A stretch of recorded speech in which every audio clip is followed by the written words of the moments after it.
being who you are rather than who society wants you to be makes you braver and bolder than 95% of society.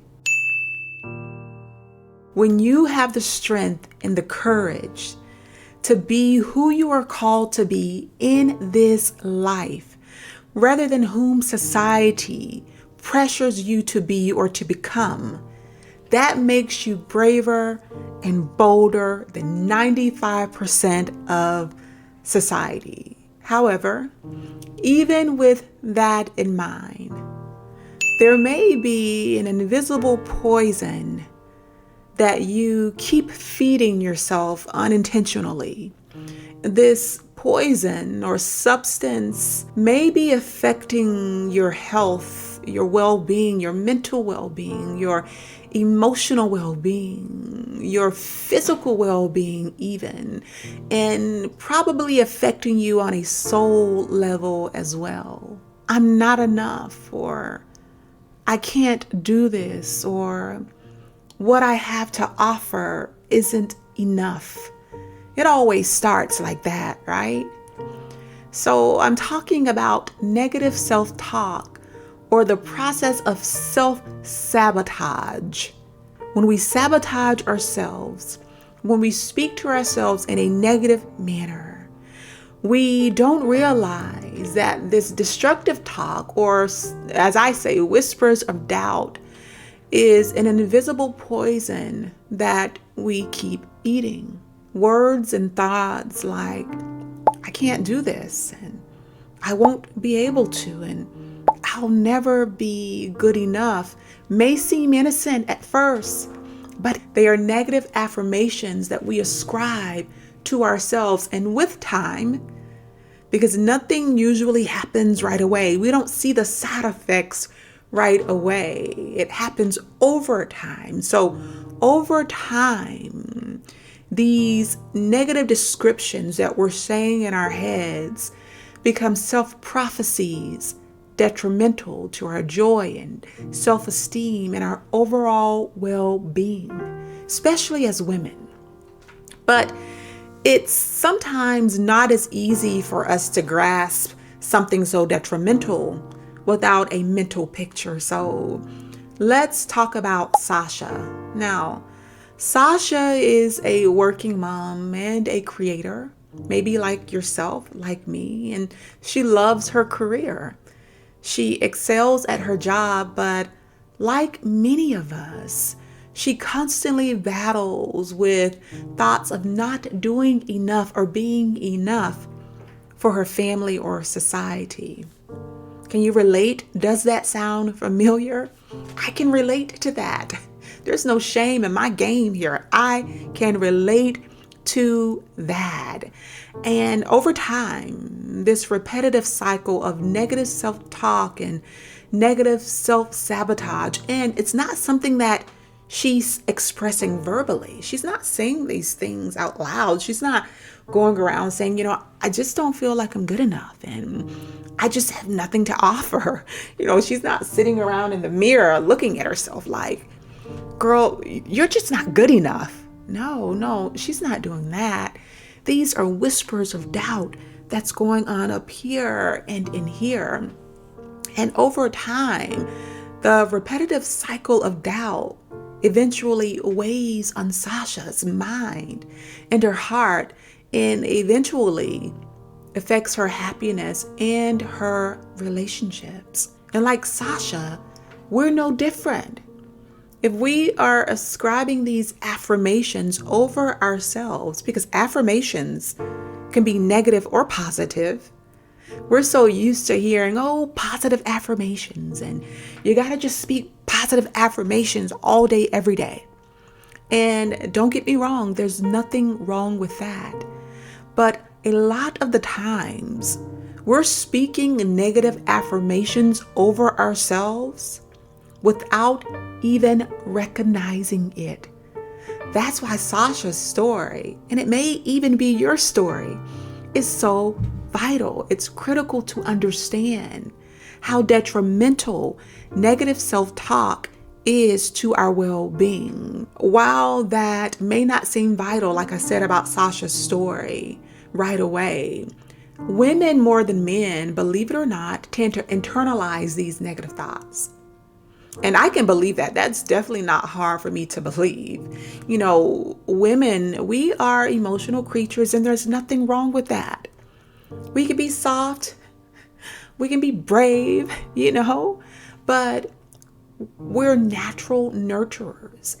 Even if you are a woman without children or you don't care to have children, that nurture is still innately within you. We're just natural nurturers. And so we tend to internalize these negative self-thoughts. And like Sasha, it hinders our confidence. It destroys our self-worth. And so in essence, without positive change, Sasha's mental wellness, our mental wellness, it becomes gravely at risk. Because Sasha, like so many of us, gave her power away to forces of negativity rather than forces of good. Oh, that is so good. So you may be asking if you've done that in the past, if you're doing that now, and you're ready to take a shift, you're ready to change these negative thought processes, you're ready to stop eating this invisible poison. You may be asking, well, if I gave my power away before to negative forces, how do I reclaim my power? What is something that I can do to take my power back? In order to reclaim your power, I want you to remember the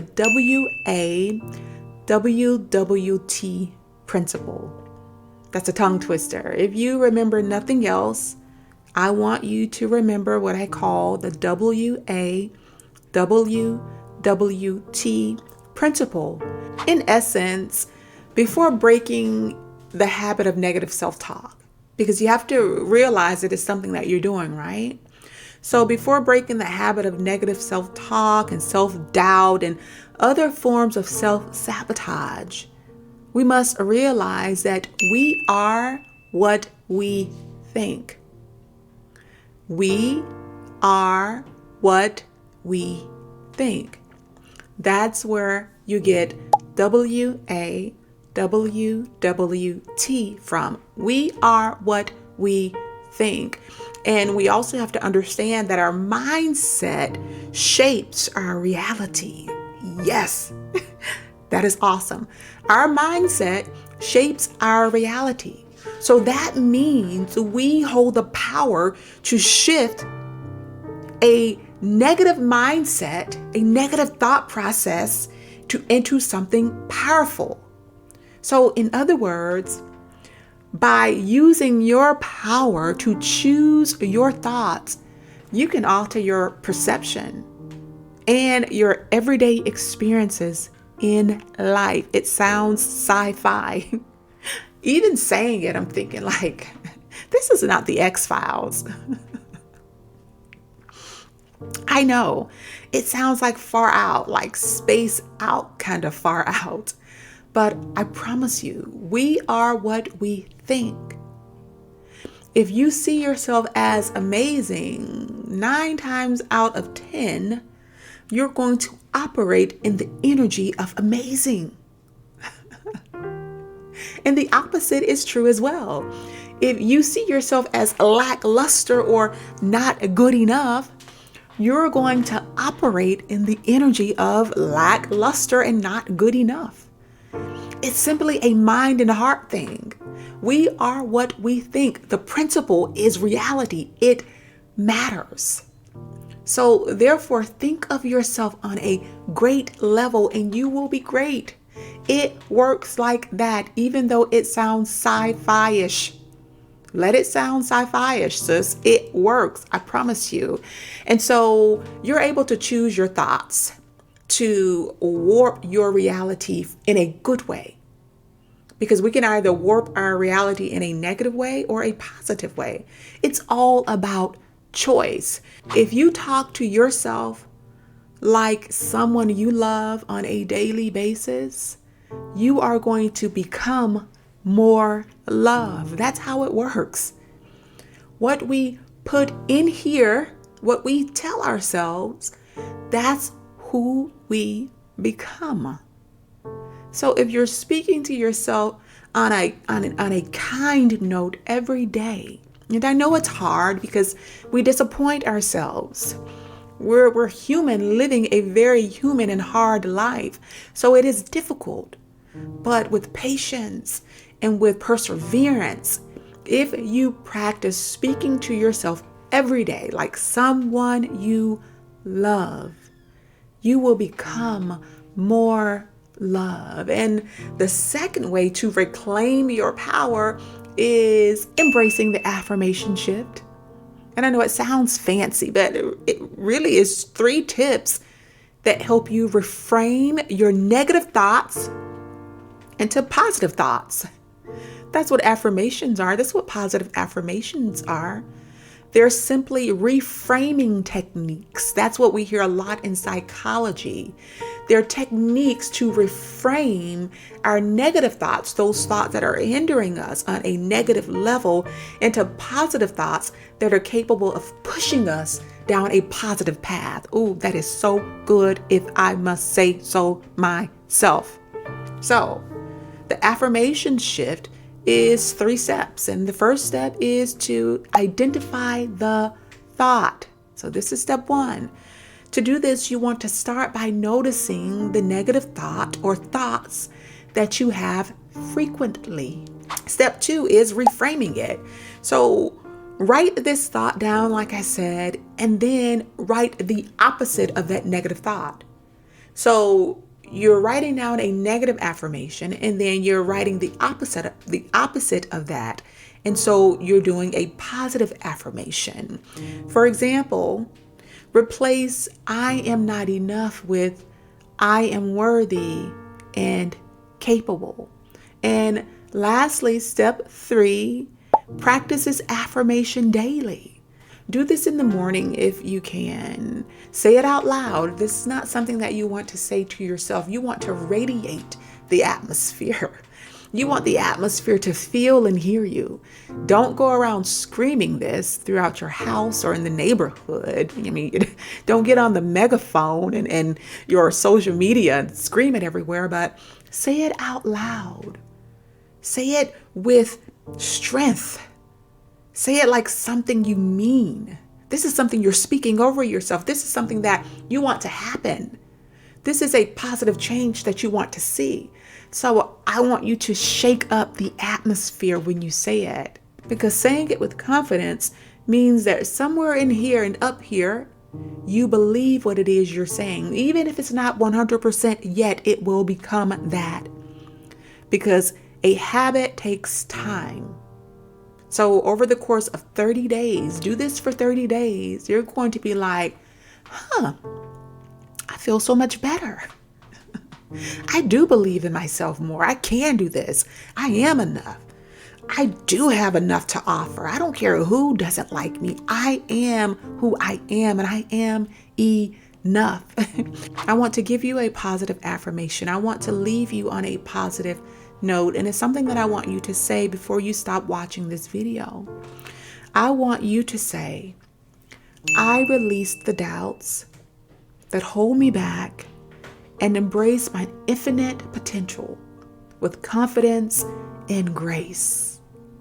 I release the doubts that hold me back, and I embrace my infinite potential with confidence and grace. There's that confidence again, because you need that. And I also want you to give yourself grace, because it's going to take time. And on that note, remember to feed yourself the thoughts that you want to believe, and you will become that which you devour. So if you eat good thoughts, rather than feeding yourself poison or the negative thoughts, if you eat good thoughts, if you tell your mind good thoughts, if you feel the good thoughts in here and in your soul, if you devour those good thoughts, you are going to become that which you eat. Again, I'm author, and healer, Katie Gates, and this is the place where I help women like you and me become the best people that we can be. So if that is your vibe, subscribe to this channel. Hit the notification bell, give this video a thumbs up, and if you want to drop me a comment, let me know if self-sabotage is something that you deal with. And if it is, how do you intend on handling it? Oh, and by the way, if you all did not see my video on how to conquer fatigue, you are missing out. I have so much energy. If you all cannot tell, there's nothing fake or phony about it. It is real. And if you suffer from fatigue, you are going to want to go and see that video. I'm going to link it in the description box below, and I'll put it over here or over here. One of these sides. Okay, thank you all so much for being here. I appreciate you. And until next time, bye-bye.